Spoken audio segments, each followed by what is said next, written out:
Okay, we are live. Ready? So, welcome everybody to our weekly Tuesday afternoon live stream. This week, I am your host, Dana Morningstar, and with me is the lovely and talented Angie Atkinson. So, Angie, welcome. Thank you. Always happy to be here. Always happy to have you. Uh, so, I guess let's see if some people start popping on. Okay. How have you been? How's your week been? I have been pretty good. It's been an interesting week to say the least. Um, it has been, well, okay. So one state, I'm kind of straddling two states at the moment, one of which is open as of today, and one of which remains closed as of today. So that's kind of interesting. Um, That is all of interesting. that. Which are you comfortable sharing the states? Yeah, Illinois and Missouri. hmm Mm, And so it's kind of weird. Um, yeah, Missouri is open, Illinois is closed. So I don't really understand why Missouri is open, but I think I don't know, maybe it's a political thing, but people are protesting and I think they're all crazy, but I shouldn't say that. That's not true. I should say, I think some people I don't really know what I think. There's a lot of confusion around this whole thing for me. I just read today that there's another strain now. And I also read that nicotine helps to keep the virus away. So I don't know what I believe. that's that is interesting. I had not heard that. Yeah, I'll have to it's look into bizarre. that. Yeah. Yeah, this whole coronavirus thing is very interesting. There's certain places, even here in Michigan, that are opening hmm and certain places that aren't. And Yeah. um but there's still, this very, I think it's a healthy degree of caution and Mhm. skepticism that Yes. people are using, where some people are like, oh, yay, finally life is back to normal. But then there's, I think, quite a few of us that are like, we're just going to chill out here for a little bit longer and see how things go. Seems safer for If you now anyway. can, you Yeah. know, if you Yeah. can. So, Yeah. For sure.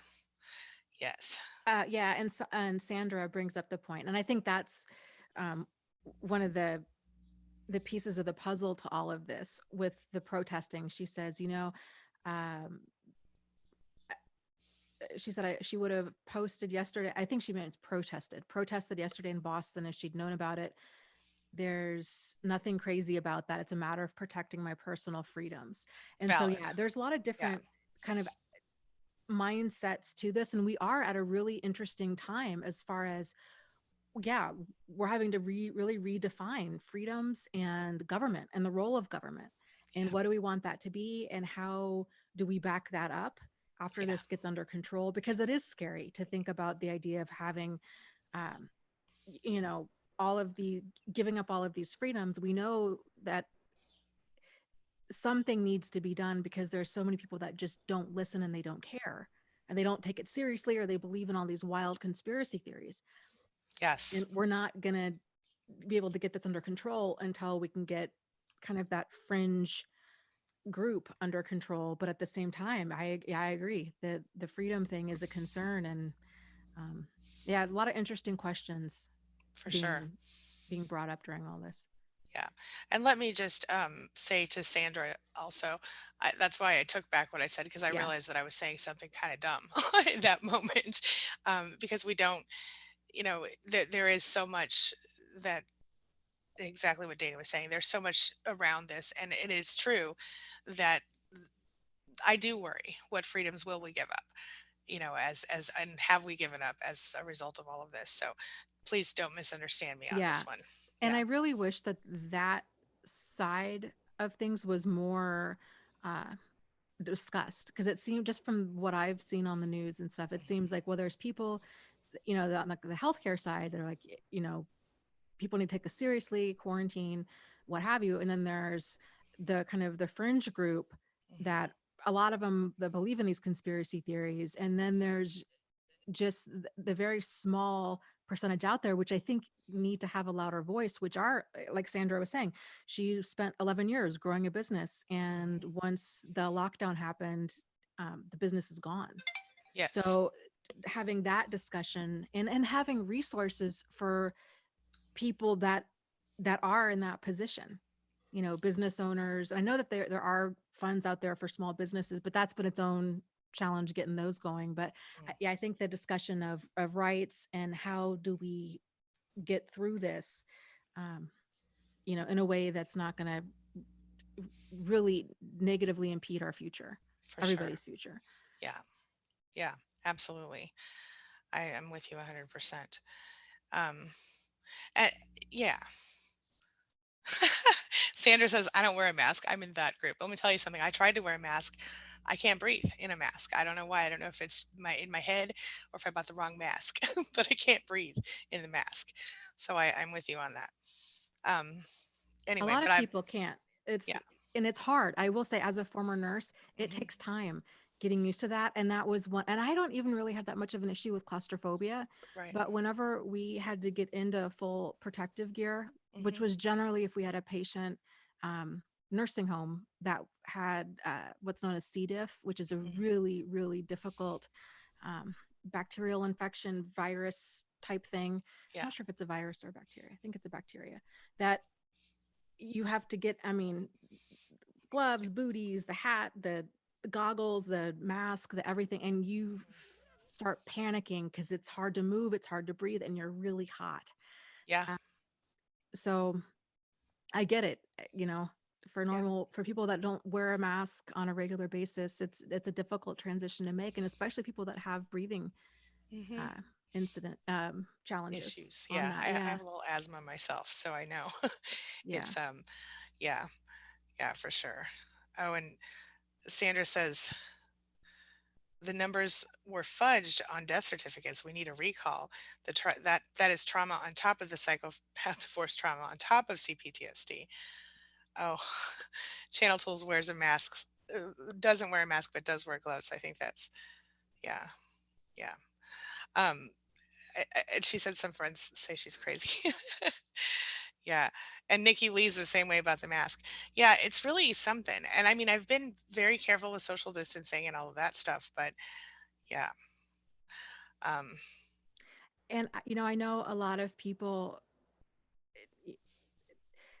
there is kind of this level of like trauma stacking, right? So yes. their own, it's um a friend of mine said it so perfectly the other day. He's like, I can handle it if he's like, I need one thing to be stable in my life. Either my work life is stable, if my home life is having issues, or my home life needs to be stable, I'm having work issues.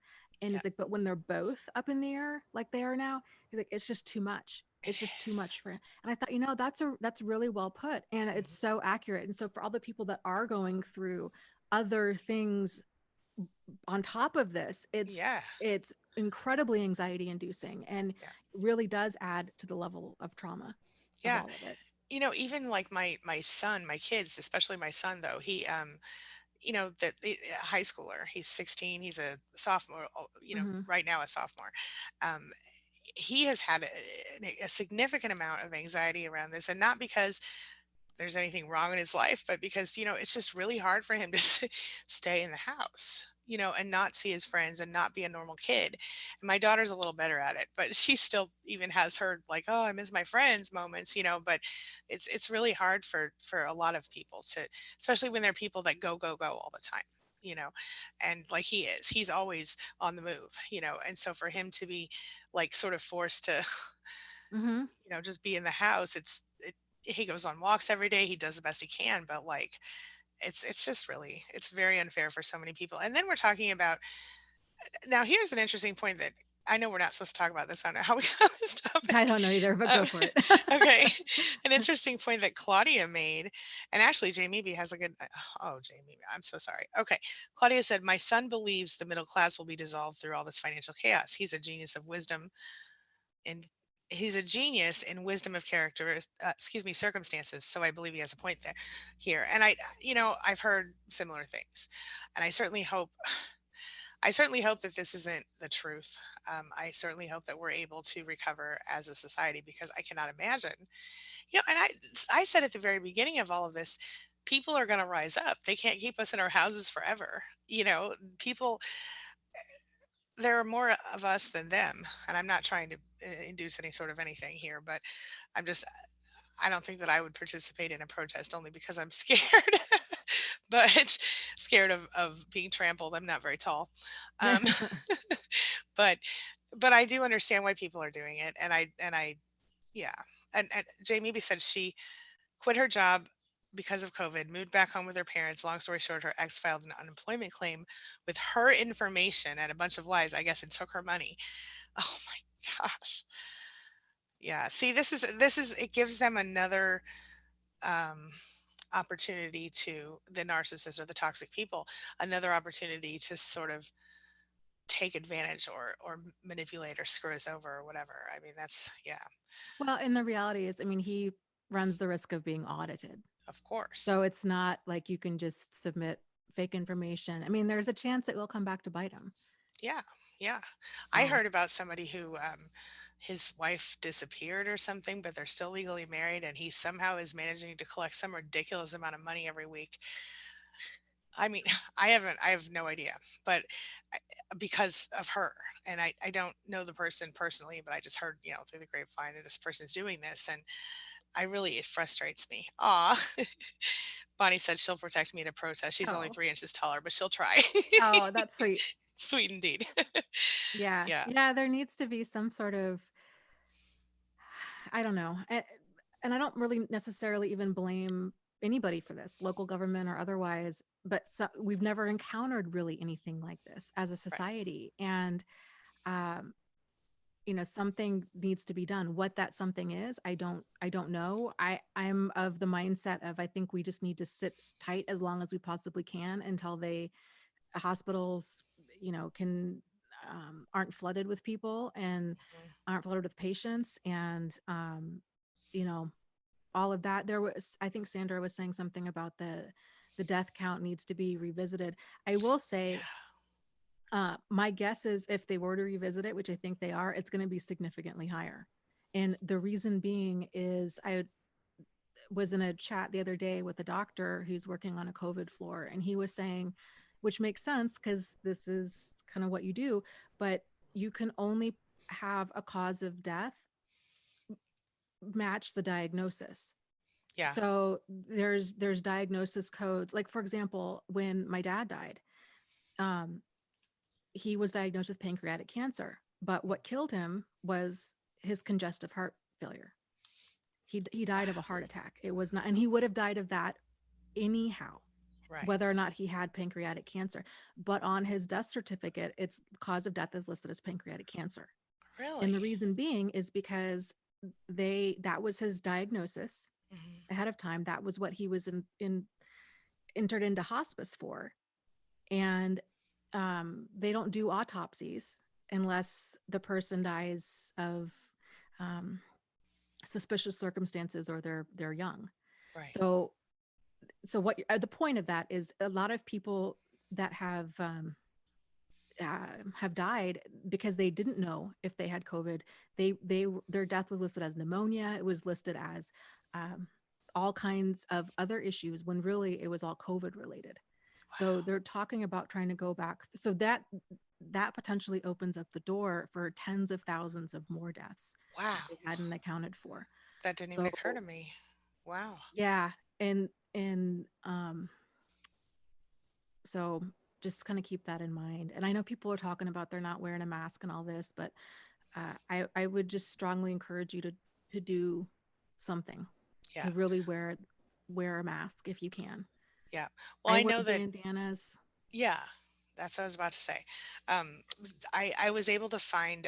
I have this one mask that when I put it on, I realized that I probably can't wear that in public, but I could actually breathe through it, so I might just turn it inside out. But it's a Hmm. mask that has a funny mouth on it, but the mask is black, and so when I put it on, it didn't look appropriate in certain ways. You know what I mean? Hmm. I'm not trying to. It appeared to be like blackface, so I felt I shouldn't wear it Yeah.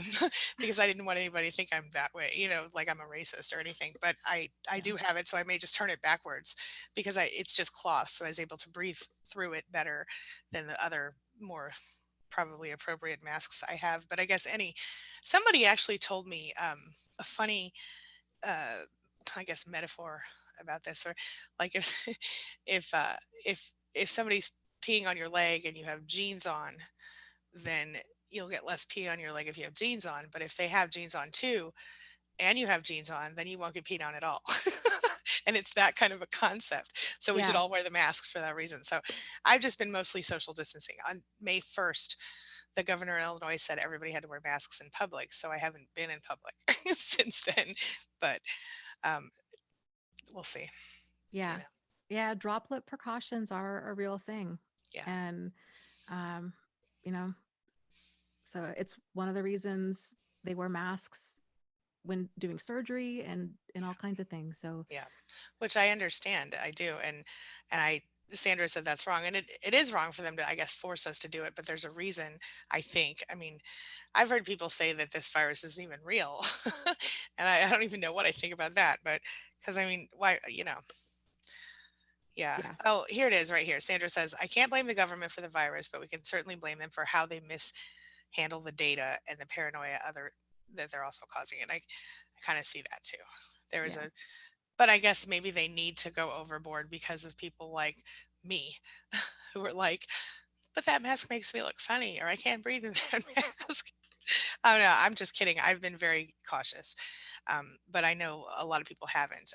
One person in particular sticks out in my head, um, that somebody I know, who just is acting like nothing, like it's nothing. It's just life as usual, and that's scary. yeah. Yeah, but anyway, so love you too, So yeah. Jamie. Oh, sorry. Yeah, no, you're Did good. did you want to hop into Yes. yeah, we had talked about ahead of time um the kind of what people I guess don't realize about narcissists. Yeah. And it's so funny that you mentioned this before we began the live stream, Angie, because I was thinking about this the other day, how Hmm. so many people will say, gosh, it's so frustrating how when people think of narcissists or narcissistic behavior, it's more of like the Kim Kardashians of the world or people that are obsessed with selfies, right? And it's like, oh boy, they're just really full of themselves, Hmm. kind of a thing. Yeah. So what are your thoughts about that? What don't people realize about There narcissists? are so many things. So one of the things I think people don't realize is that narcissists very often believe their own lies, you know, and so I know that sounds funny, but I've seen it time and time again where they start off and they make up this complete fabrication.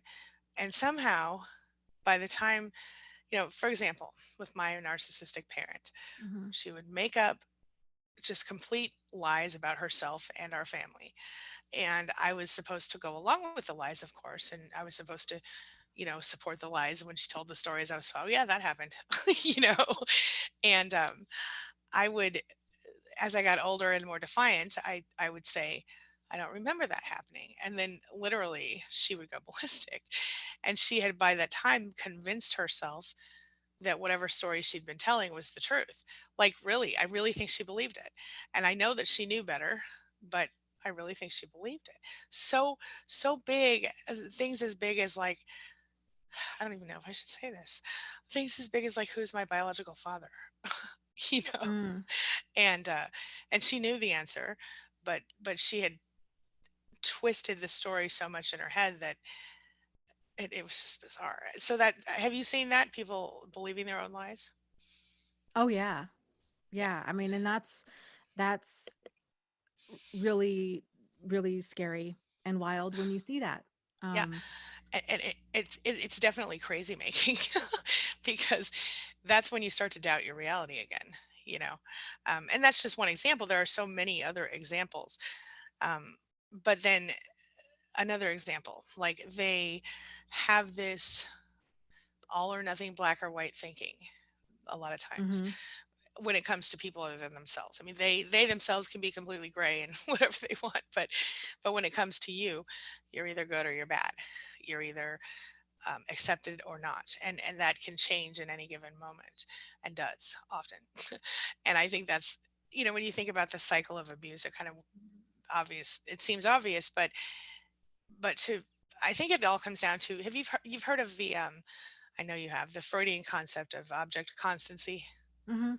right? And so like they can't love you, and then there's like what relational, what is it? something. Anyway, they can't love you and be mad at you in the same moment, Mm, right? So if they're angry at you, that's why they're so cruel, and that's why they're so mean and awful to you, and they'll say things that you would never say to someone you love, right? mhm, Because they have this literal, it's almost like a switch. So if you do something that they feel is unacceptable, or even if you didn't do something but they they've assigned the blame to you for whatever reason, um, they literally can't love you and be angry at you at the same moment. And that's something that, as someone, like, I consider myself an empath, and so to me that's a foreign concept, because of course, you can be angry at somebody and love them at the same time, right? I mean, mhm, that's how life works. So it's true with children, it's true with spouses, it's true with, if you really think about it, during the times when a narcissist or a toxic person was angry at you and they said the most horrible, cutting things, did you ever ask yourself? I used to say to my ex, I used to say, who told you it was okay to treat people this way? All the mhm. time, you know? And I literally thought that a lot. Like, how can you possibly speak to someone that way or say those things or do those things? You know what I mean? Just blatant, horrible stuff. Anyway. I think one of the things that really got me, well, a speculator, let me scroll up here, had summed it up really well. Had said, I would say that people in general don't know how damaging narcissists are to people in relationships with them. And I would agree completely. There's this, I think, kind of watered down misconception that narcissists are just difficult, that Mm, they're obnoxious. They're more on like the mild end of, oh my God, they're just so self-absorbed. They don't have room for anybody else. It's just all about them all the time. They're always looking in the mirror. Uh, it's vanity based. And that the emotional devastation that goes along with that is not something that I think is readily known, even within the mental health community. yeah. And again, I think this is when you have, for normal, decent people, that mindset is very different than a pathological mindset. And it's very difficult for a normal, decent person to even begin to comprehend how skewed of a view a narcissist or a pathologically distorted person sees the world. And so Yes. for a narcissist, uh, I rem- the level of entitlement is just Mm, jaw dropping, and the yes. level of destruction that they do, and they just the lack of awareness of that they're causing harm, the cold callousness, and the level of indifference and disregard. It's just, how on earth are you an adult getting around in society doing other adult things and you have this mindset? Oh my God, how I does know. how does this work? And because you just think this can't, like, how do you function? How do you hold a job? I know what you're saying. I know. I mean, because in their mind, it's anybody that sets boundaries with them Hmm. is being mean, and that's Yes. how they justify their behavior. Yeah. Yeah. And it's so immature. Like, there's no level of accountability, there's no level of responsibility, there's no level of understanding of healthy boundaries. um it's it's just Outrageous. Yeah. beyond. And then the damage that does to those people that are in relationships with them, especially their children. So when Hmm. children grow up with a parent or one or more parents who has this deeply dysfunctional pathological worldview, whereas that child is trying to assert their independence and they're trying to um, find out who they are on their own. They're, Hmm. like you were saying last time, Angie, growing up, it was this feeling of, um, I'm not real, Right. right? Like, I'm Yes. just kind of this Pinocchio type figure. I haven't developed into a real person because those parts of you that are that individual aren't being seen and validated and encouraged. Right. And And if they are being seen, they're being invalidated and discouraged. yes, yes, It's worse. exactly. And so Yeah. then the result of that, as that person gets older, it's when a child learns this is how you need to behave Hmm. in order to get love, as they start dating, then that's when the problems can really start to take shape. And if they get into a non-abusive relationship, it's luck. Yeah. I mean, it's just a crapshoot as to who they wind up with, because they don't have a solid sense of self. They're very malleable. The sense of self that they have is very malleable. Yeah. And because we're all geared to want love and safety and security. And if the only way we can get that is by radically changing who we are, What do we do? that's, Yeah, yeah, that's really damaging. So, it is. And I remember trying desperately to change who I was for more than one ex. Right. I mean, to you, like, if I could have grown taller, I would have, like, I literally changed everything about myself except the things I couldn't physically change. I mean, mm-hmm, like mental things, physical things, um, hair, everything.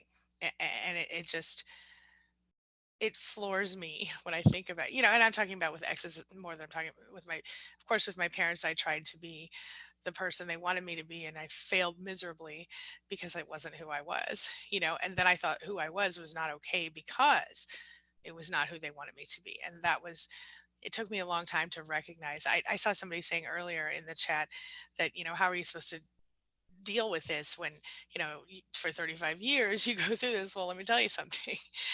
She said, I wish I would have found out when I'm 25 instead of 35. But I'm 45. And I guess I found out 10 or 12 years ago. I started to recognize it, maybe a little more, and started to do the work and do the research. And that's what eventually led me here.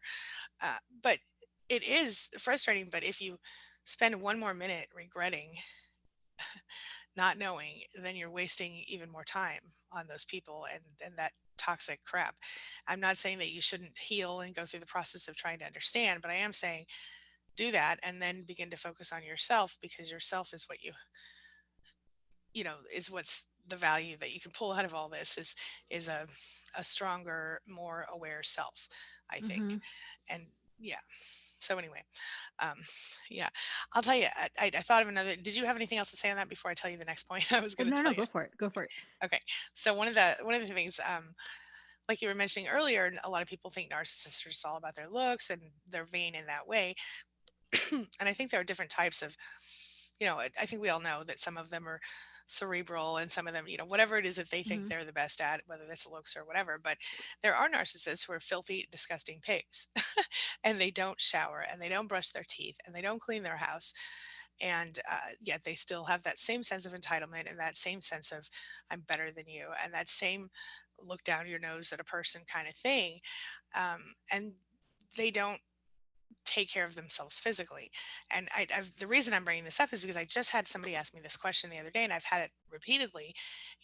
Well, my mom, this person said, my mom is this way, and she doesn't brush her teeth, and she doesn't do this, and da da da, but yet she expects everyone to do everything for her, and la la la. But I thought narcissists were supposed to be always, people who cared about how they looked and da, da, da. So I thought that would be a valuable point to bring up here because clearly that's not the case.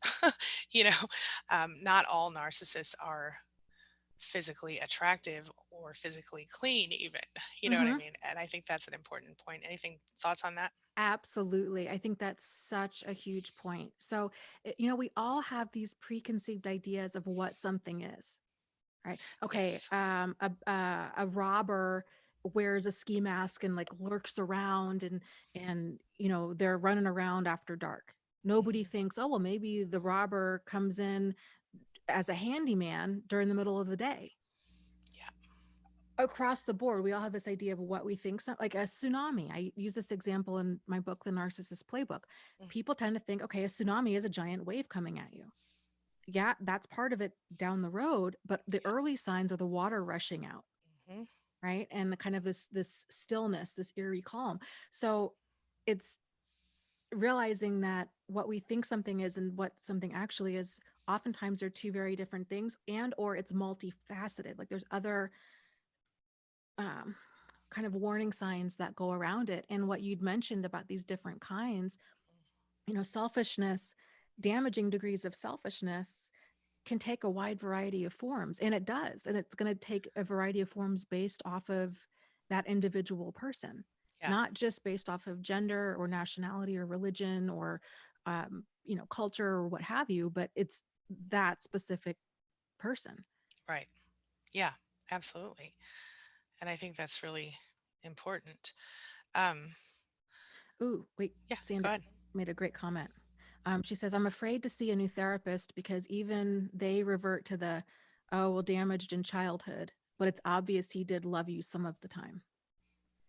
And this, you bring up such a great point, Sandra, because this is something that I know both Angie and I, it makes us want to climb the walls. Um, Yes. we've experienced this. I know it's unfortunately a very common thing for people to experience is this invalidation or Mhm. this defense of bad behavior.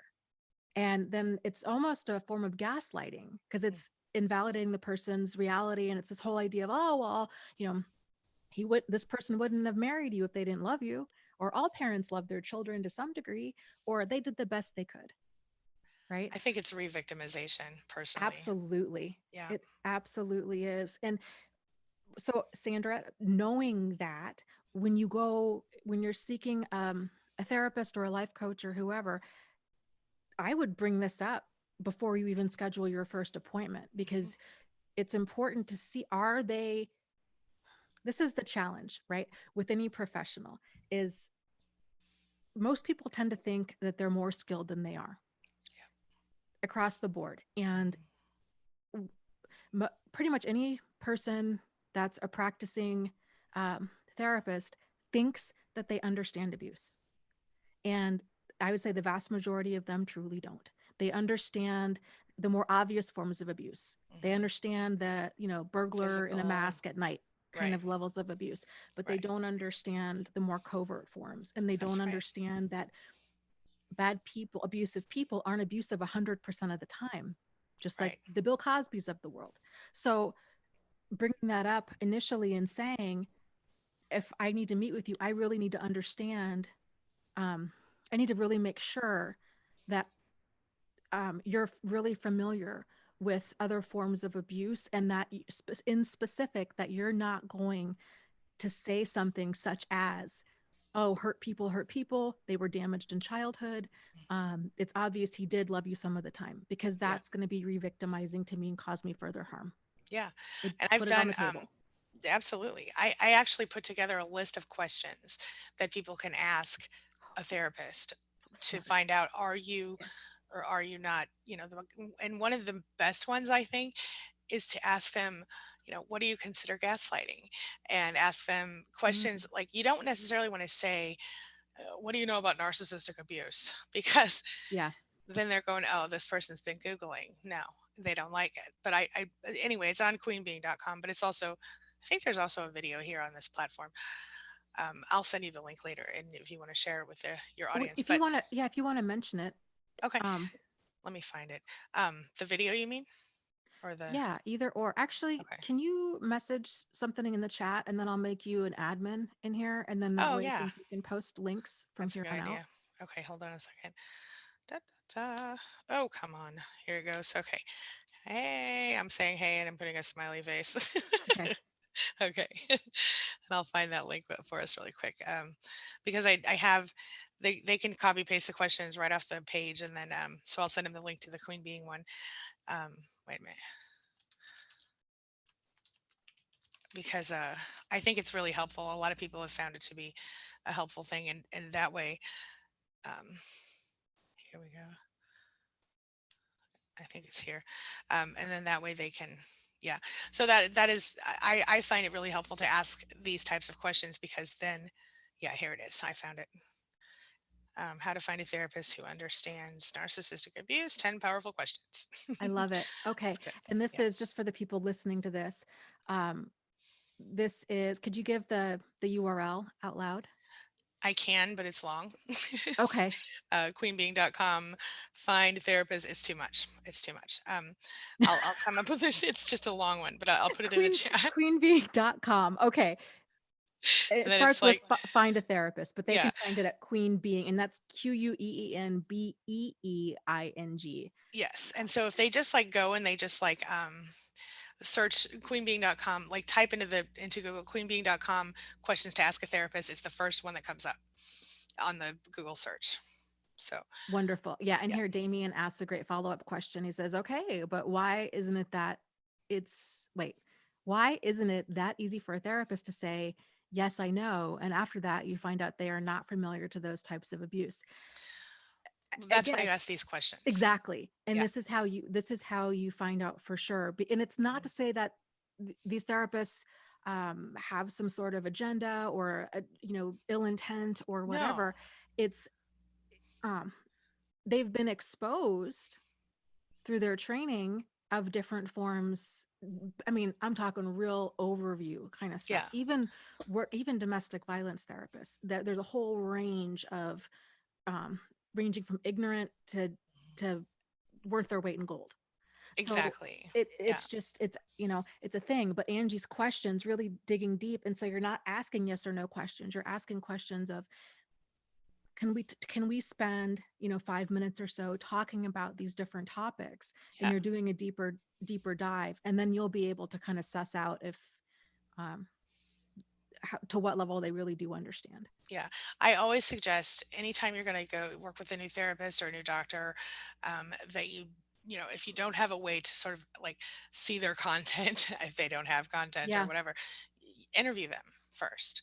They'll very often do phone interviews. I mean, I've always interviewed my kids' pediatricians before I hire them. And because you have to recognize you're hiring these people, even if your insurance company's paying, they're basically working for you. And so you can interview them, and so I physically went in and interviewed several pediatricians and found before I found the one that I decided to go with. And the same thing for if you're working with a therapist, a lot of times they'll do it on the phone. You don't need more than 10 minutes or 15 minutes of Hmm. their time to know if they're going to be the right one for you most of the time. And Dana's right, when it comes to a therapist for narcissistic abuse recovery, it's really important that if they don't look, I've interviewed several therapists about this topic, many of whom have actually, and I've actually had many of them as clients, psychologists, psychiatrists, and social workers. And the issue is that they don't teach this in school.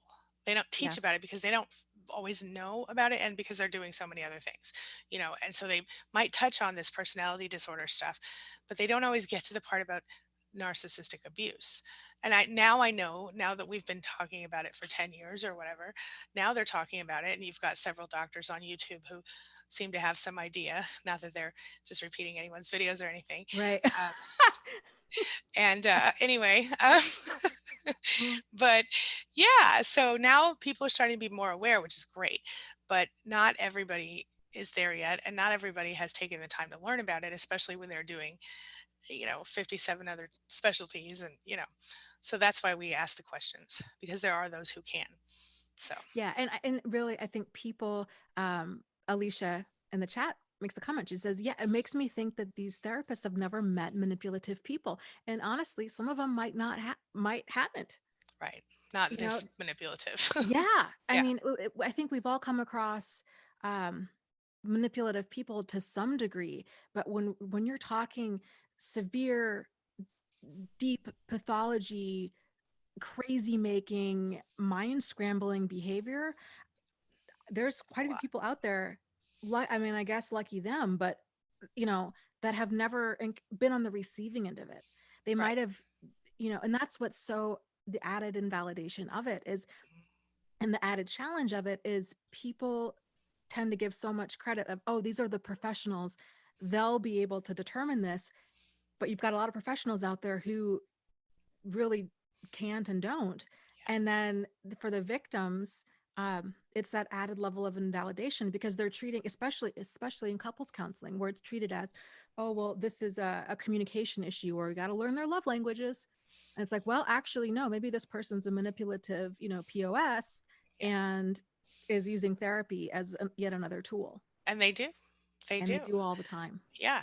Yeah. I I remember going to therapy with my ex, and literally after the first or second session, we were as we were leaving, they were screaming. I mean, they were standing and screaming cuss words at each other, my ex and the therapist. And because during the first or second session, the therapist said to me, like, as we're explaining ourselves and everything, the therapist turns to me and goes, "Why are you with this person? You need to divorce him." I was like, "Well, what?" you know, and then went on to tell me all the reasons. But then, then literally, my ex started. screaming and cussing. And then this therapist was so triggered by this, he screamed and cussed back and I was just like, I couldn't believe it. I've never seen anything more outrageous in my whole life. Um, and I just, they are that entitled. And so we ended up going to another therapist who he had worked with previously, who was more aware of how to deal with him. Um, but it didn't help because what he was doing was manipulating that therapist.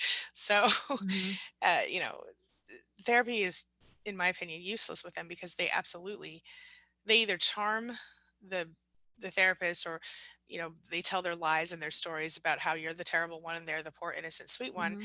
and they believe them, and then you're so, even if you try to say anything, it sounds like you're kind of, they do this on purpose. It's how they make you feel and sound crazy. They play this game. Mm-hmm. But then, or what happened with in my case, where they literally get you thrown out of the therapy office. I Yeah. mean, never in my life have I seen Well, something like that. and I think for a lot of therapists, if they're normal, decent people, which I think a lot of them are, Yeah. um, have and who've only ever really been around kind of mild dysfunction, Hmm. working with, a pathological person, or especially in couples therapy, it's this idea of, well, everybody's perception of events is valid. Hmm. And I think that's part of the inaccuracy. Because no, when you're that, by definition, if you're dealing with a person that has pathological behavior, their perception of events is problematic. Hmm. And so to treat that, and I'm not saying to not give that other person kind of, not to seek understanding and to understand their worldview, because you have to enter that worldview in order to help that person change it. But to give it all of the equal weight, Yeah. right? Is that's part of the problem. And that's what I think a lot of therapists do, because in most people, we all think we're a good judge of character. Hmm. And generally we're not, because anybody can act the part. And if it's, we all have these biases that are just kind of inherent, like we mentioned with the robber, you know, clean cut, decent looking person in the middle of the day, Yeah. it kind of flies under our radar. We all have It's this true. idea of what problematic people look like or how they act or in the certain environments that they're going to surface. Yeah. And it's easy for any of us to get snowed, including therapists. So true. Yeah. And this is an interesting point on that Pokemon. Sorry, I like the name Yeah, Pokemon. Master Tip says. Um, I really love when people have cool screen names. Anyway, yeah, I do too. Yep. says this is a little bit off topic, but it kind of takes us to our next point. So tell me if you want to wait before I No, tell you. no, go for it. Go for it. Okay. I gave him the last word 2 weeks ago. It was 5 years. Is sexual deviancy a common thing? He wanted MFM and I refused. Was disgusted after learning about blah, blah, blah. I'm not going to read all that because I don't want to demonetize you. But that is something that I also experienced with someone who wanted something like that, or something similar to that. And I think it is a common thing. But before I continue with what I'm about to say, I want to say this. I think that any adults in a consenting relationship where both people are on board, like, do what you do. It's cool with me. It's fine. You know what I'm saying? So I don't want anyone to think that, well, just because you're into this, that means I have negative thoughts about you, because that's not true. But I would say that unless both parties, but I want to reiterate the part about both parties being okay with it and being in on it. And what I see with a lot of clients and people I talk to on YouTube and through Facebook and everything, is that people are often maybe not forced per se, but kind of forced. They're kind of coerced into becoming someone they don't want to be in that arena. Um, and they either end up being torn apart for it, for not doing it, or they do it and then they're traumatized by it. And either way, yes, I've seen that a lot. I don't know that it's only a narcissist thing, but I've seen it. What about you, Dana? Yeah, I've seen it too. And what the L? That's another cute screen name. Says, mine was terribly perverted. It was outrageous toys, homosexual acts, drag. The more I refused or objected, the more he quote unquote accidentally let me find out about what he's been doing. And that was my experience with the ones in my life. It was just that level of hypersexuality. Hmm. And I think where a lot of that comes from is when you have people with narcissists in on that side of the spectrum, narcissists, sociopaths, psychopaths, there's a level of emotional flatness Mm, present. So they don't experience the level of attachment for mhm. sure. Um, so that intimacy isn't present with them. Right. All there is sex, if they're even interested in sex. Because like you were saying, Angie, earlier, not all of them are, but Right. for the ones that are, it's that it's they're what they're going for is it's the thrill, it's the kind of very id based behavior. It's Yeah. that immediate pleasure, immediate gratification. It's the enjoyment of lying or sneaking around or doing something that they perceive as naughty or that Hmm. society perceives as naughty. Yeah. And on top of that, when it comes to the wanting the MFM thing or whatever, sometimes that's about possession, about they get to feel like they own you or something, and maybe there's something else going on there with that person's sexuality, or the other thing is, um, you know, the learning about it later. Wait, I know what I wanted to say. I'm sorry, I got this. Okay, when they watch the movies, which I'm not going to say the word again because of the when they watch the movies, y'all, the movies. Um, the more movies they watch, the more extreme they need the movies to be. And this is not just those people; it's anybody who watches the movies too Mhm. much, apparently. And then it leads to, and I think it's going to destroy our society. It leads to increased need for increasingly perverted things in the movie, and then eventually you see that people, especially when it's starting in a young age, you see people who aren't capable of actually being physically intimate Mhm. because nothing ever can, real life doesn't measure up to the movies, Yeah. no matter how gorgeous one is, you know what I mean. So I think that's especially when they get to that side of the real bizarre weirdness of the movies. So, Yeah. and that's so I have to say, I'm excited. Uh, there's quite a few, I say like men's, or maybe not men's movements, but more of a information that I would say is more kind of geared towards men out mhm, there, um, from an emotional health standpoint. mhm, Even along even stuff that is a little concern like MGTOW, yeah, incel kind of stuff, but that talks about the damaging effects of porn and how there's kind of this whole ongoing thing with guys, the whole no fap. Have you heard yeah, about I've that? heard And about kind of that. no Mhm, masturbation and yeah. um, yeah, well, I'll just say porn. My stuff all gets demonetized anyhow. I don't Mine too. care. Like, it doesn't matter. I know, Uh, if I am not doing this for the money, because if I was, I would have obviously. a long Right. time ago.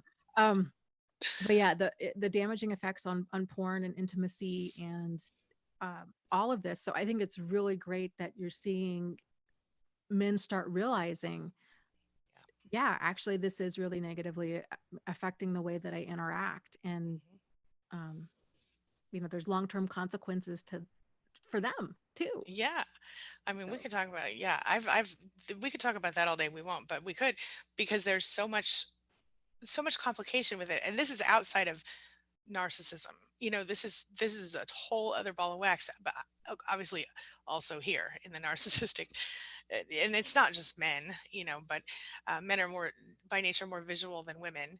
Um, so women might have a different way of mhm. going about it, but it's unhealthy either way. So Yeah, it is a big issue. Yeah, yeah, I would agree. There was okay. Chica had said she wanted to ask a question. I want to make sure we get this answered for her. She sure. says, "Okay, well, how do I deal with finding out I must be married to a narcissist?" I'm assuming that Chica is in a different culture than we're in, because in this culture, generally, we don't force anyone to marry anybody. With that being said, I guess I need to know more about that. I know that Dana, you and I have answered a question like this once before. My feeling is, if you have the right to say no, then say no. I don't know the whole story. Dana, what are your thoughts on this? You took that in an interesting direction. I wasn't thinking that maybe it was potentially a forced marriage. I was thinking more of she was saying, "Oh my goodness, I must be married to a Like narcissist. she This wants to? person's obviously Oh. um clearly Oh. clearly like this person Oh, I was clearly, misunderstood. Okay. I don't know what the scenario is now. I hopefully she'll clarify for us. Yeah. Let's see. um Yeah. Let me see if I see anything else from her. Hold on. Yeah, because I don't know. I mean, for finding out that you're married to one, I think, you have some work to do. Wait, how do I okay, there's her. Mm, I mean, I guess finding out you're married. Okay. I don't know if she responded. Do you see well anything well yet? while she's going to elaborate on that real quick, I wanted to segue to where did it go? A comment by Sandra again, who said her therapist was a psychologist, um, and had worked, shoot, where, there it is, had worked with sociopaths in jail. But somehow she couldn't grasp the level of trauma I was in because she told me to stop being a victim after a year. I will say, from when I was a psychiatric nurse, my job was work, or our team, that whole floor was working with people with either profound, persistent and chronic mental illness, or severe personality disorders. And I will say, even though our team had worked with hundreds of sociopaths over that time, and borderline personality disorder, really challenging personality disorders, it's it's a totally different thing to be on the receiving end of that behavior. Mm, So for a lot of, again, a lot of normal, decent people that are like, oh yeah, I've worked with sociopaths, what they're seeing is more of um, kind of the antisocial behavior. Oh, this person has anger issues, or this person has a pattern of exploitative or criminal behavior. And so they're seeing that, but they're not seeing what it's like to be on the receiving end of it. The mhm. lies, the damaging, the gaslighting, the erosion of reality, the um I mean, the constant, the anxiety, the fear, the depression, the result of that behavior. It's so much more than, oh, this person does drugs or steals, or um, Yeah, has this kind of maladaptive anti-social type behavior. It's so much more than that, but it's just hard for people, unless they're on the receiving end of it, to fully understand. true. Yeah, 100%. Yeah. Um, I saw something from Chica. She said, I'm not positive about my male partner in my life being a narcissist. I think I'm in denial. So I think that might have been her question. So she has a partner. She's not sure they're a narcissist. She thinks she's in denial. Mm, I didn't mean to just okay. Anyway, but my quick response to that is it doesn't matter if they're a narcissist. It doesn't matter if they can be diagnosed. If they are toxic to your life, if he is causing, if he's verbally, emotionally, psychologically abusing you, if he's constantly making you feel like you don't matter, if he's in any way being toxic to you, then don't marry him. That's my or don't stay with him, or take the steps you need. I don't know your situation, so I can't assume anything. But I don't think the label matters so much. Dana, thoughts? so she hasn't married him, she's engaged. I think so. I Okay. can't see for sure, but she says, yeah, basically says that she's not sure if her male partner is a narcissist and she thinks she's in denial. Okay. Yeah. And I agree with you completely, Angie. It's if the label's tripping you up, which it does for most people, because again, that's the way the human brain works. We tend to Mhm. need to categorize things. Yeah, Something is either a cat or it's a dog, right. right? There is kind of this black or white way that the human brain works when it's trying to understand what something is or what something isn't. And when we're talking about personality traits, they're on a spectrum. It's not black or white. Right. And so what's important here is to look at you know behavior. And when you're wanting to have a marriage, especially with somebody, it's a partnership, and it needs, just like a business partnership, you need to have all of those foundational pieces there: trust, communication, openness, sincerity, honesty, uh, the ability to negotiate, the ability to work through issues, the ability to problem solve, the ability to work as a team. Yeah. These things are vital, and that's just for a business, right? Yeah. So like that's there's no getting around that. There is no Right. making a business work if one of those elements is missing. It's Mhm. even more critical if you're talking about a marriage. And so it's all of those qualities along with um, you know, love and companionship and Mhm. empathy and um, I would also, and same with business, I would say the importance of mindset. Is this person growth oriented? What is the long term goal? You guys need to be going in the same direction. Mhm. Yeah. And And if you haven't, like, if you're going to marry someone in general, like, figure out things like, do I want kids? Do we want kids? yes. How do we want to raise the kids? Do we want to have this kind of house or that kind? Like, really dig into that stuff, because if you, yeah, and I brought up the kids thing because I'm a parent, but not everybody wants to be a parent. But if you're with someone who wants to be a parent and you don't want to be a parent, I have a client right now who is struggling with exactly that issue. They're like, I don't want to have kids with this person Mm-hmm. ever. They don't want kids, and this person desperately wants kids. This toxic person, and so does things to try to sabotage birth control and everything. Like, it's shocking. So it is really important, even in a healthy relationship, to discuss all of that stuff ahead of time. But Yeah. anyway, yeah. Yeah. And also to go along with that, it's important to know, it's important to know when your boundaries have been crossed. Mm, And everybody, if anybody's in an authentic relationship, your boundaries are going to be crossed. That's the inevitability of two people being authentic. absolutely. You know, what's a big deal to some, you know, what's a big deal to somebody isn't a big deal to somebody else.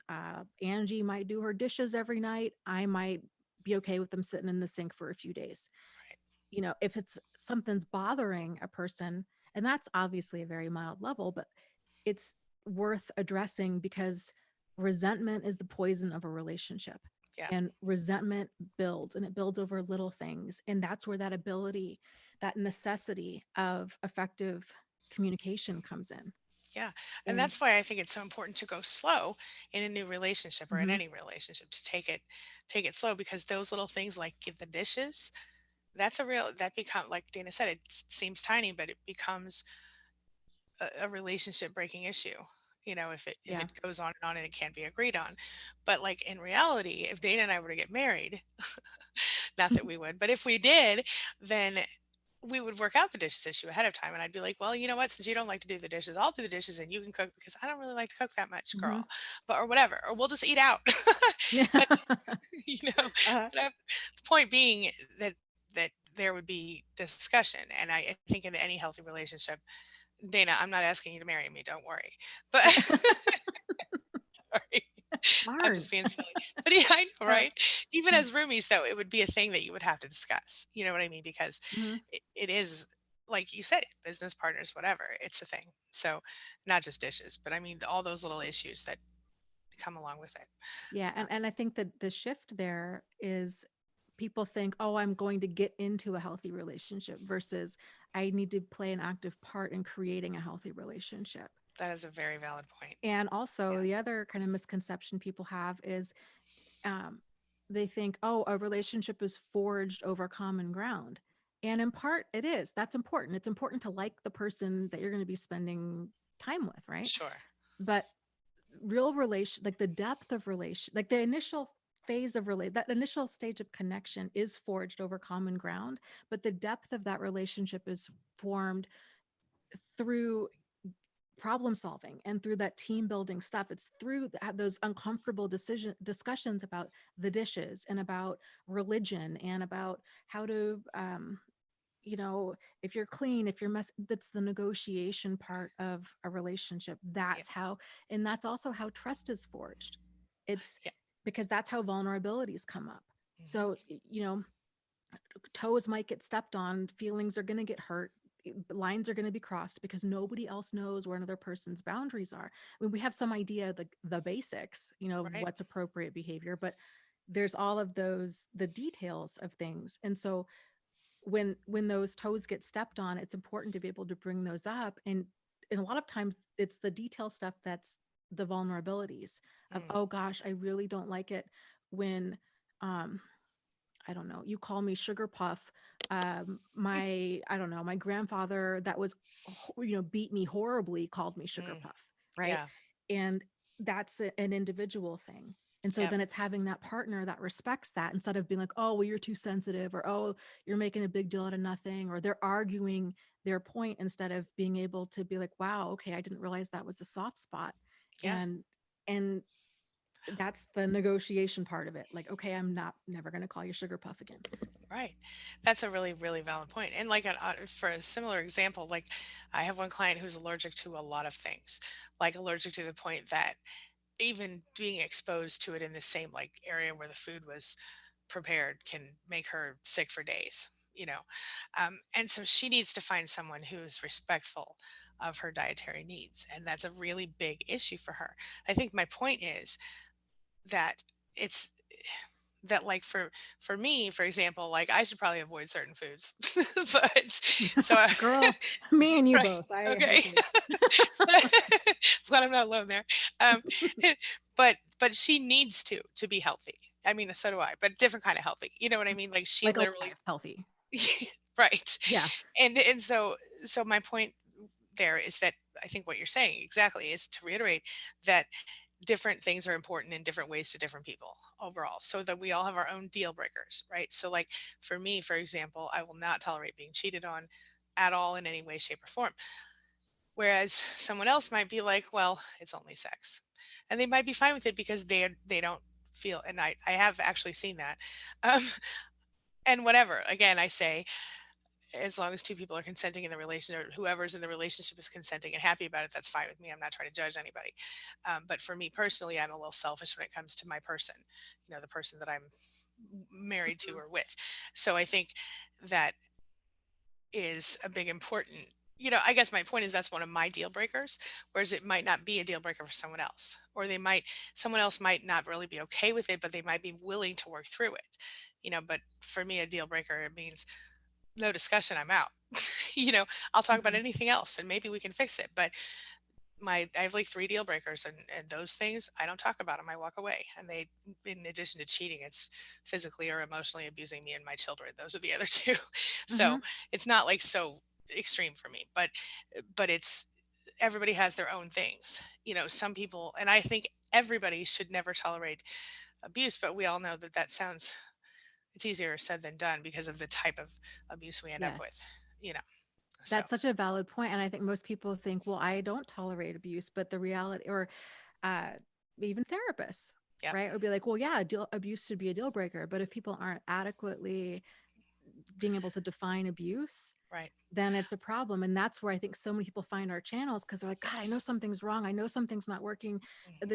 I feel like I have PTSD, but I can't pinpoint exactly what happened. And it's Right. all of more of these, um, they're only Subtle. subtle once you're not aware of them, right? But once your Right. eyes are open, you're like, oh, really? Can't not, right. Gaslighting is a thing. And that's Yeah. no wonder, no wonder. Then Yeah. it's not so subtle. Right. And so many people think, and I know, I bet all of us here at some point in our lives or another have thought, well, they don't beat me. So, Hmm. especially if they grew up like I did, where physical punishment was a regular issue, and I'm just going to leave it at that. It was more than Hmm. that, but I'm going to leave it at that. And so when you get into a relationship with someone who's not physically hurting you, it's better than what you were in growing up, if that was happening to you. But my thought was always, well, I'm not getting beaten, so this is not, it never occurred to me that it was abuse Hmm. until I started doing some research. And it's kind of funny because the research began with the parent issue, because that y'all can read my story over at queenbee.com. But I won't go into it right now, some of you know. But it's a situation happened where I became very, very aware of the toxic nature of this person, and I had to figure out why. Because up to that point, I had been trying to figure out what the heck was wrong with me, that I couldn't, grow up and stop feeling obligated to this person, or stop feeling like I needed to serve this person, and that this person's feelings were more important than mine.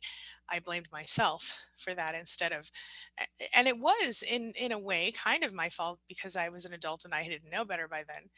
But it was also a lifetime of enmeshment and grooming and, you know yuckiness that led me to that. My ability to understand the world was severely impacted by this childhood and this relationship that continued until 10 years ago. So, yeah. Yep. Anyway, I don't know.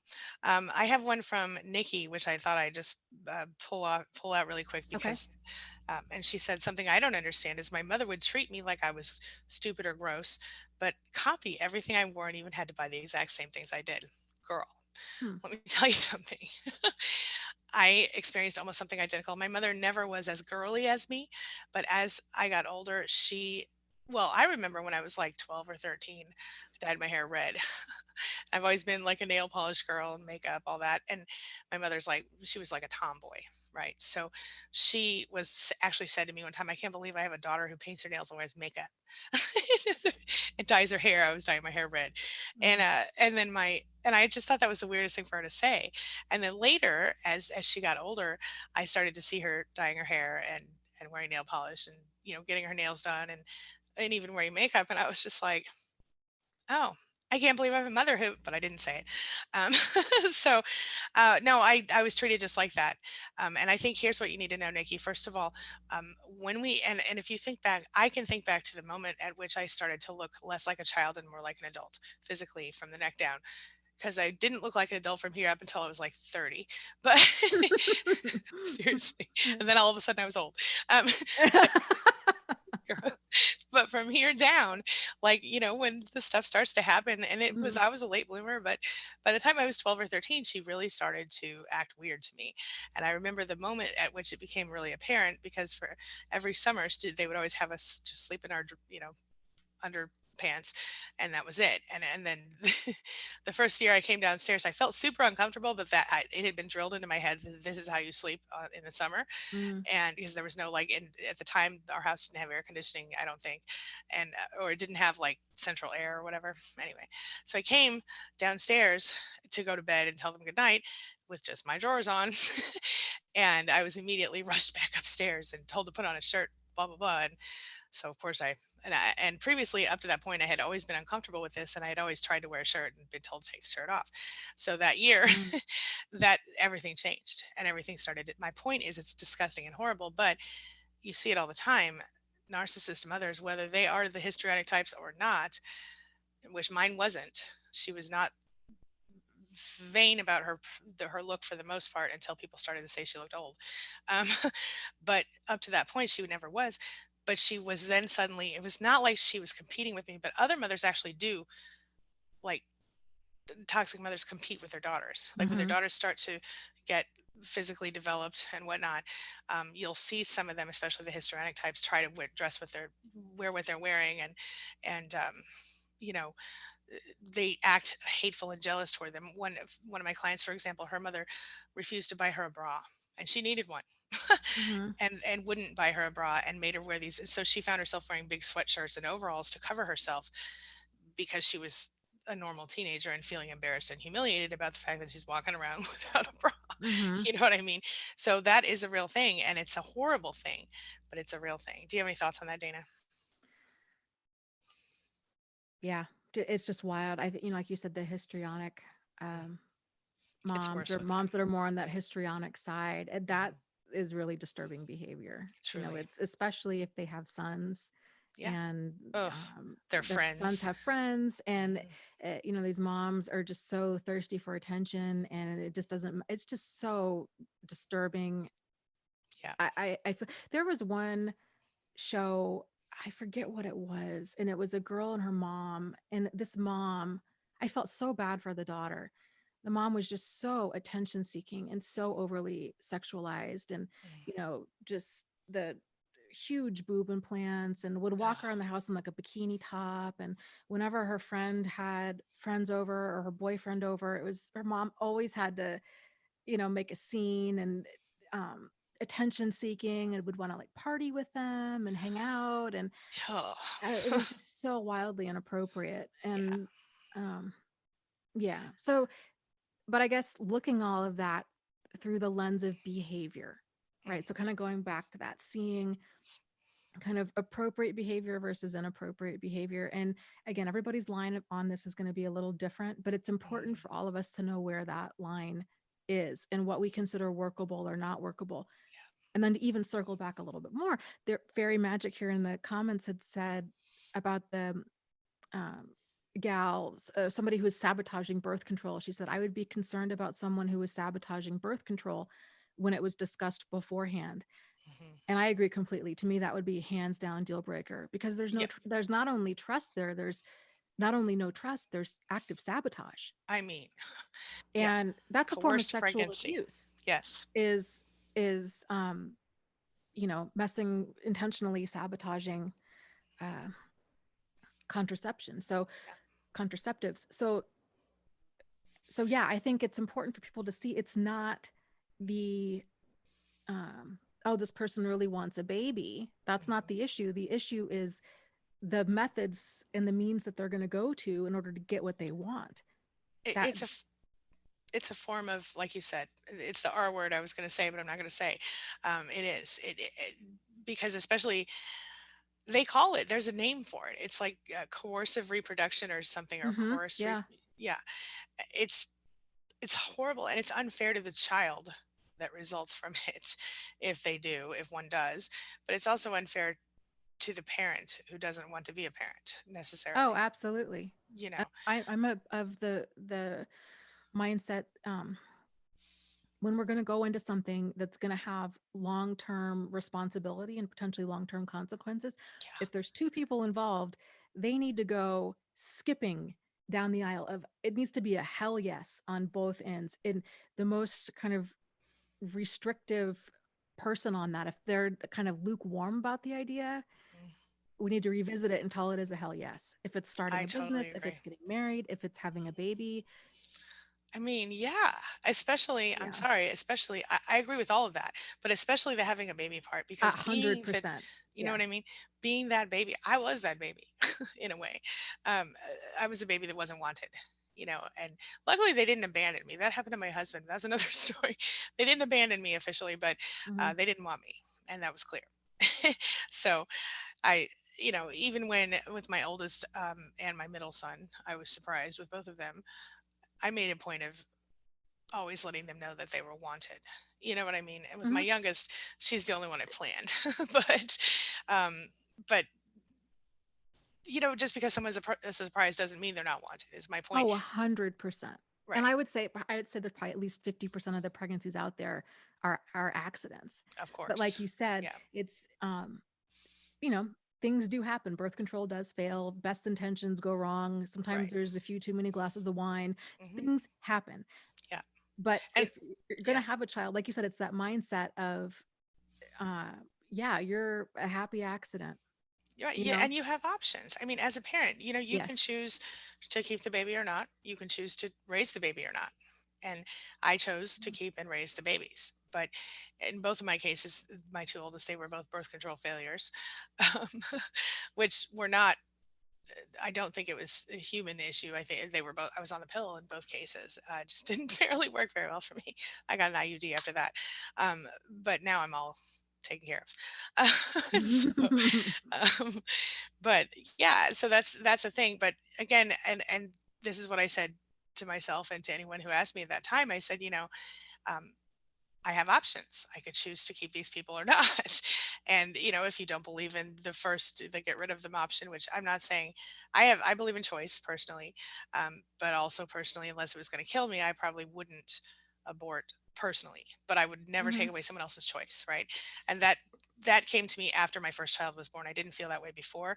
Before I was like, of course I would do it. Now I wouldn't. But it's, well, now I would probably, because if it happened, it would be a miracle, and also because I'd probably die. But Yeah. because with my last one, I almost did.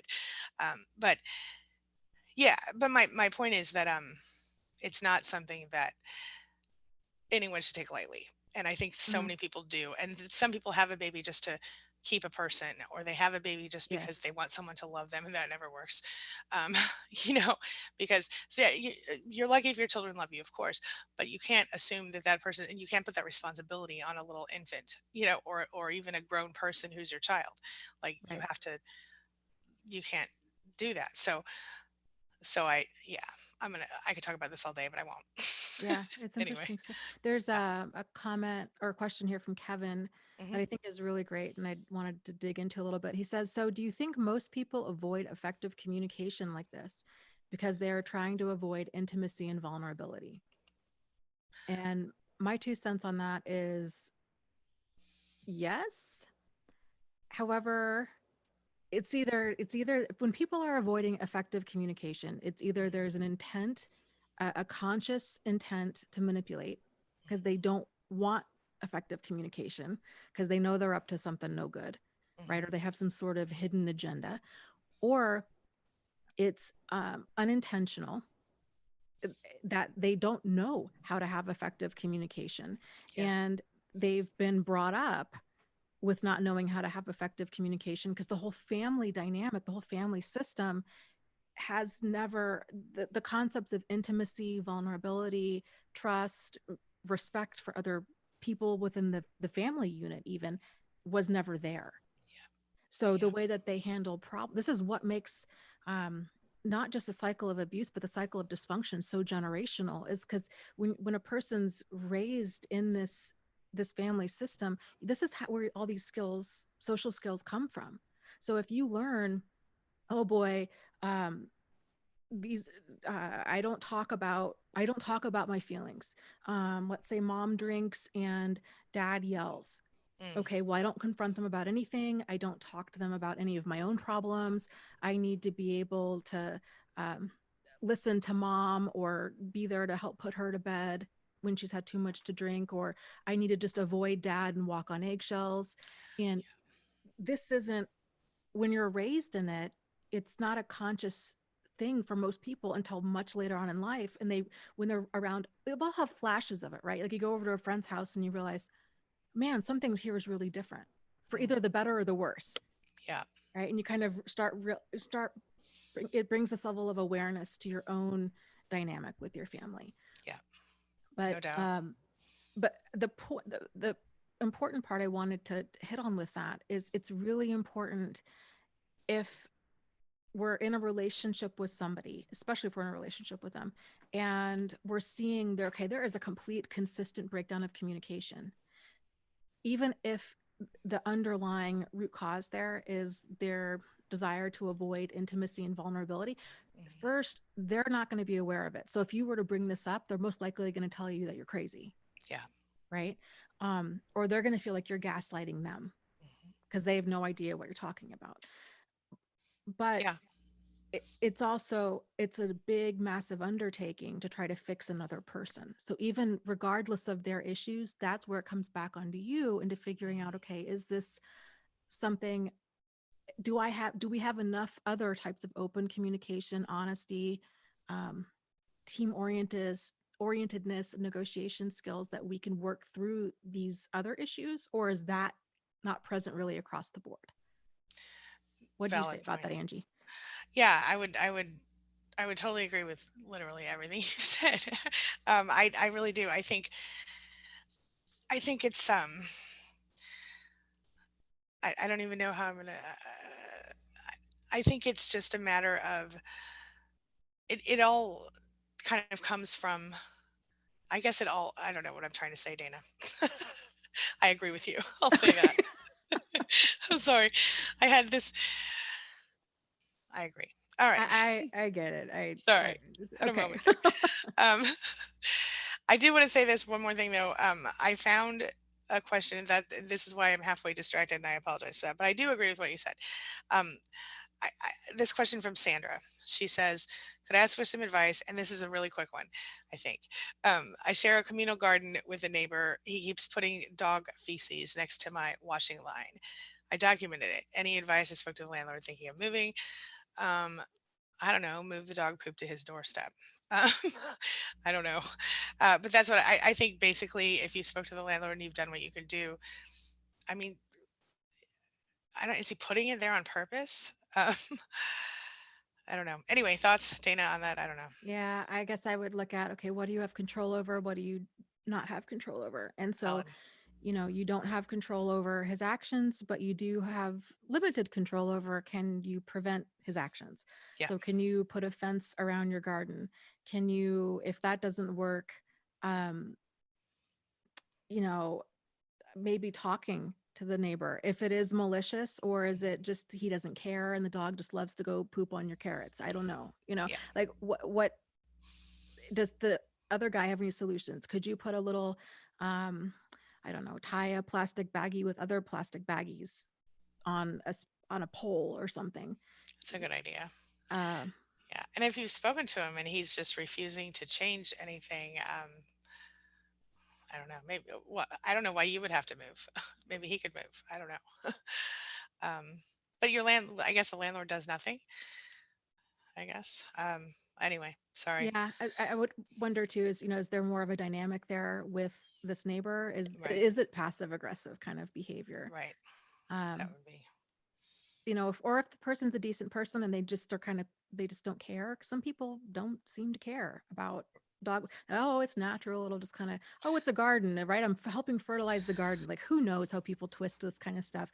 yeah. But if the neighbor's halfway decent, if you knock on the door and say, hey, I'll make you a deal, I'll give you, I'll give you as many tomatoes as you can eat if you pick up the dog poop, because the Right. dog poop isn't natural fertilizer and it can cause bacteria and stuff. So does that sound like a fair trade? Right. Also, I don't like to step on it in my bare feet when I come out to put the Yeah. wash up. Yeah. Yeah, I get it. Or not bare feet. Either way, it's gross. Um, yeah. Yeah. Anyway, sorry, I didn't mean to go off. I had been like holding that question for a minute, and I wanted to make sure I got it. Anyway, uh, I thought she was saying something. Oh no. Okay. Do you have any? I'm sorry, Dana. I didn't mean to get all distracted like that. Are Oh, you it's okay. okay? um, I think we're a little over. We Do you? Yeah, we are over. Do you want to Okay, do one more question, or do you want to just wrap it up? Because we we can do are another question. quite a Absolutely. quite a bit over. Okay, Yeah. there was one that I copy and pasted. Hmm. Well, let me paste it in the chat again. And I Okay. forget, oh, I didn't get the name for the person. I Okay. apologize. Um, the comment was, I have such a hard time with deciphering what my intuition is versus my lack of trust. Mm, What do you think about that, Angie? that is a hard one. Yeah, that is something that we have to learn as time goes on. So, lack of trust is about. Okay, lack of trust for me is about maybe not lack of trust so much as it's about knowing setting your own boundaries and standing behind them, right? And what I mean is, like, if somebody's new in your life, don't trust them with your life, right? If somebody's new in your life, whether they seem amazing or not, don't just hand them the reins and say take over. Like, take baby steps toward trusting. Now, the thing about the intuition for me is, it's a gut feeling, or it's a feeling that you just of knowing, sort of, or being pretty sure that something is whatever it is. And so, if you're feeling like you don't trust somebody, that can still be intuition talking to you. It might be telling you to slow down, or to take things more slowly. So if you find yourself like dating a new person, and they, I don't know, they have the same funny eyebrow thing your ex has, or they drive the same car, or they have a similar phrase, or whatever, I don't know, a similar accent, I don't know, something similar, and you find yourself not trusting them because of that thing. Ask yourself, can you, outside of that thing, can you deal with this? And if so, then just slow down until you know for sure. I mean, I guess we can never fully know for sure, but I'm not making much sense. My point is, sometimes that lack of trust is your subconscious trying to protect yourself. And I think that is tied into intuition. Fear is different than intuition. Intuition is just that feeling for me of something's not right, or something is right. Like that underlying, like, I know I'm doing the right thing, or I think I'm not doing the right thing. Whereas fear is feeling scared or sick, or sick to your stomach. I get sick to my stomach with fear a lot, or chest stuff. It feels like your heart pounds, or whatever it is for you. For me, it's a lot of stomach stuff. The fear is in my stomach a lot of the time, where I feel sick to my stomach. So I think it's about learning who you are and learning what your signs are, learning what it is that um, how your body reacts to different things. It is. It's about awareness of self. For example, and this is maybe a little TMI, sorry. Uh, but for example, as I've gotten older, I've learned to understand my cycles better. And so like I know for sure that like 2 or 3 days a month I need chocolate and probably a hamburger or a steak. It's a thing. And Yeah. and one of those other days, I'll probably feel like my whole life's about to end, and I think I don't even know, like my world's everything's falling apart. Oh my gosh, oh my gosh. And then I'm like, oh wait, I'm okay. A couple days later. So I know these things come. And I know like I gain 6 pounds of water weight for like 3 days at some point in the month. You know what I mean? And I get a pimple. And this so like when you start to learn yourself like that, and this is just an example of the cycle and I'm talking about. But everybody's different. My point is that when you learn yourself and you take the time to become self-aware, that's when you really start to go, okay, so this is how I feel when, in my case, I'm about to start my period or whatever, you know, or whatever it is. So that's, I guess my point is perception, perspective, and understanding what you can control and what you can't control. And if you ever have doubt about anything, just slow your roll a little bit until you know for sure which way to go. I don't know. Dana, thoughts? Yeah, I guess for me, trust is, I just view trust as something that's earned, and it's forged through uh, two people being authentic, and also, and kind of being able to bridge the gap between the two, between the two of you. It's also just through behavior. As a person, uh, are they doing what they say they're going to do? Are they on time? Are they showing up? Are they kind of more often, than not? Are they reliable? Mm, You know, as far as intuition, I agree with Angie. It's that fear, that feeling of, oh, okay, there's something's a little off here. Um, I will say I've noticed that for most people, it's so interesting. There's so many interesting parts of what we do, Angie. But I know you know this too. But mm, one of the things that I always find so interesting is people will say, "Oh yeah, um, it was my intuition. This was um, I just knew something was off when this person was sabotaging my birth control, mm, or when they had, uh, I found all these other messages from their ex on their mm, phone. My intuition, I'm like, it's not intuition. That's deal breaker stuff. Like that's outright problematic behavior, right?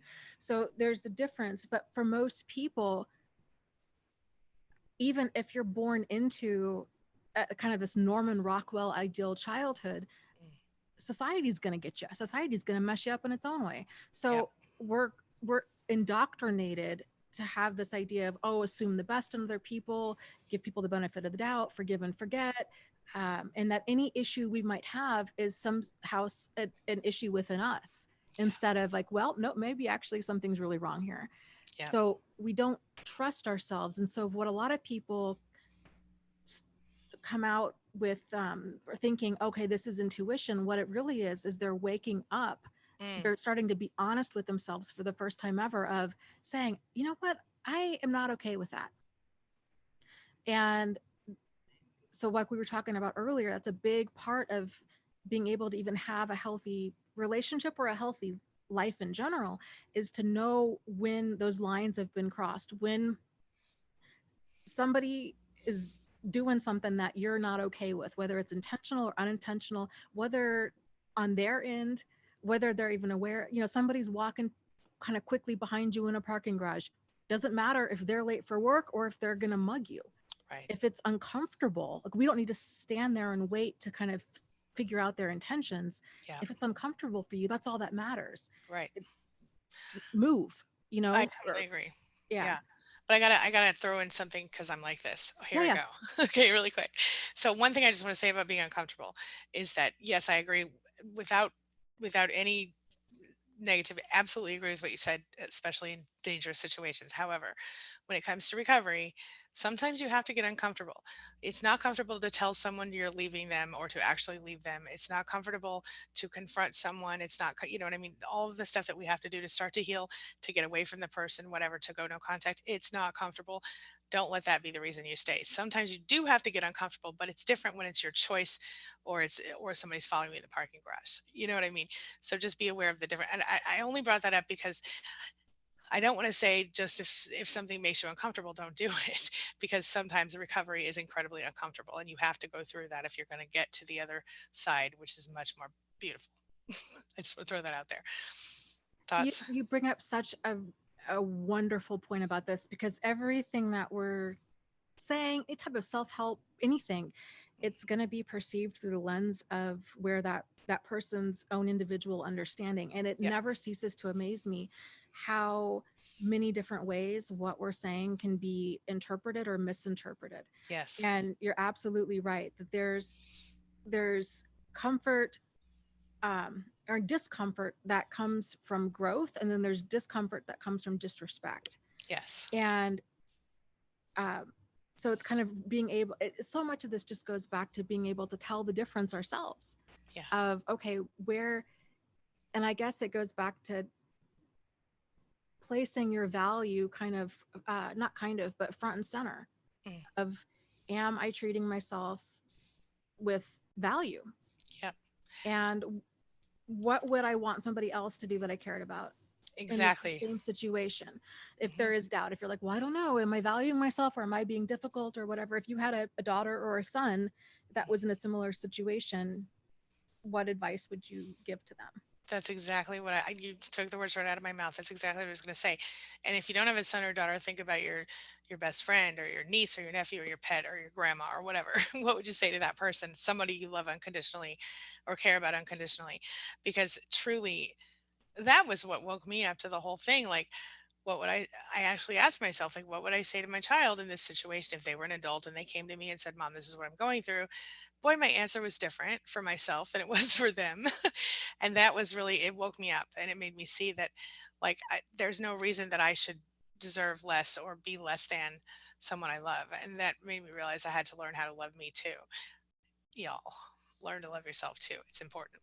Absolutely. And real Yeah. quick, there's one more comment and then we'll go. I know we're Okay. way over. Okay, so Kevin makes a great point again. He says, you can't, one person can't be the only one who wants a healthy relationship. It goes two ways. If that other Yes. person does not want to communicate or want a healthy relationship, then it's not going to work. And yes, absolutely. And so I think the next step to that is to realize if that is the dynamic that we're in, right? If we're like, oh, I really want a healthy relationship, but this other person doesn't, then it's not a healthy relationship. That's right. So, You and it's not just them that's unhealthy. There's something within us, because healthy people aren't going to stick around and be ding like, oh, ding. yeah, I'm going to make this relationship healthy. They're going to be like, no, no, this is my minimum criteria Yeah. for a relationship. And I'm not going to try to lead a horse to water with this. I need a person that already has these other skills. I'm not trying to raise an adult. Yep. Absolutely. Yeah. So, And boy, there's so many good comments today. I will agree with that. And I know that we have to get off here, but I will just say, just remember that you deserve to be loved, and remember that you can't change someone who doesn't want to change. You can't, like, you can lead the horse to the water, but you can't make him drink. So, um, yeah, totally. absolutely. Well, Angie, thank you so much for being here, uh, as always. And we will see you guys next Tuesday over on Angie's channel, which is Angie Atkinson over on YouTube, and queenbeing.com on the interwebs. That's So, true. yeah.